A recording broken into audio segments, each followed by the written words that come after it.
TikTok မှာ view မတက်လို့လူကိုယ်တိုင်ရုံလုံးထွက်ပြရတော့မယ်ဆိုတော့ပြောစရာအကြောင်းအရာမရှိတဲ့လူတွေရှိလား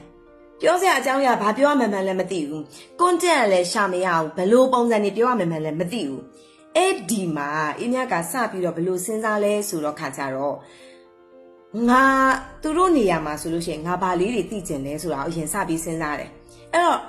ဒီ TikTok ပေါ်မှာလည်းဘလို့တင်ရတယ်ဘလို့အကြောင်းအရာလေးတွေထည့်ရတယ်ဘလို့ညီကုန်းချုပ်ကလေးတွေပြောရတယ်စသည်ဖြင့်ပြောတဲ့သူတွေရှိတော့အဲ့ဒါတွေကိုအမြတ်အကုန်လုံးတစ်ချက်ချင်းလိုက်ပြီးမှတ်တာ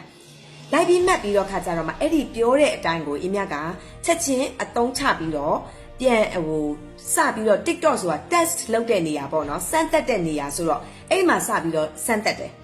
ဒါပေမဲ့အဲ့ဒီမှာအမြတ်လွတ်သွားတာဘာလဲဆိုတော့အမြတ် consistency မရှိဘူး consistency ဆိုတာကဒီနေ့တင်တယ်နောက်နေ့နားရနားတယ်နောက်နေ့စိတ်ပါတဲ့ချိန်ထတင်တယ်နောက်နေ့နားရနားတယ်အဲ့မှာ view တက်ရင်တော့လူတွေကကိုယ့်ကိုယုံကြည်မှုကအသေးအတန်ယုံကြည်မှုကိုယ့်အပေါ်ကို impression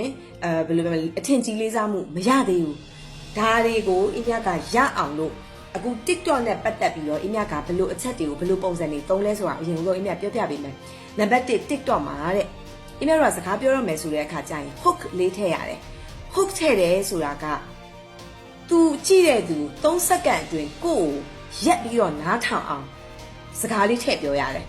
အဲ့ဒီပထမဆုံးအင်မြပေါက်သွားတဲ့ဗီဒီယိုမှာဆိုလို့ရှိရင်ပွဲဟေး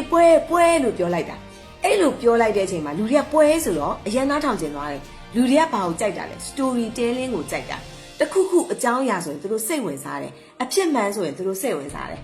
အဲ့တော့ရွှေ group တစ်ခုမှာဖြစ်နေတဲ့အကြောင်းအရာကိုအမြအဲ့လိုစကားလုံးလေးနဲ့စလိုက်တော့လူတွေရဲ့အာရုံဖန်ဆလိုက်တယ်လို့ဖြစ်သွားရောဖြစ်သွားပြီးတဲ့နောက်မှာအဲ့ဒီပွဲကဘာလဲဆိုတော့သူတို့ဆက်ပြီးတော့နားထောင်တယ်နားထောင်ပြီးတော့ခါကျတော့အကြောင်းအရာတွေကိုအမြထည့်ပြောရတယ်ပြီးတော့ညီကုန်းချုပ်ကိုထည့်ပြောရတယ်โอเคအဲ့ဒီမှာနံပါတ်1က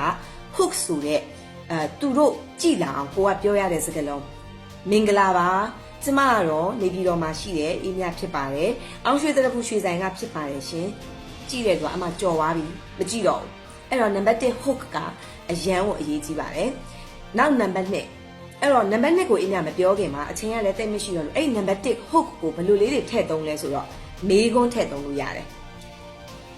ဒီအကြောင်းအရာကိုစိတ်ဝင်စားတဲ့လူရှိလားအဲ့လိုလေးသုံးလို့ရတယ်ဒါမှမဟုတ်ရင်ရွှေဝယ်မယ်ဆိုရင်ဒါတွေမလုံနဲ့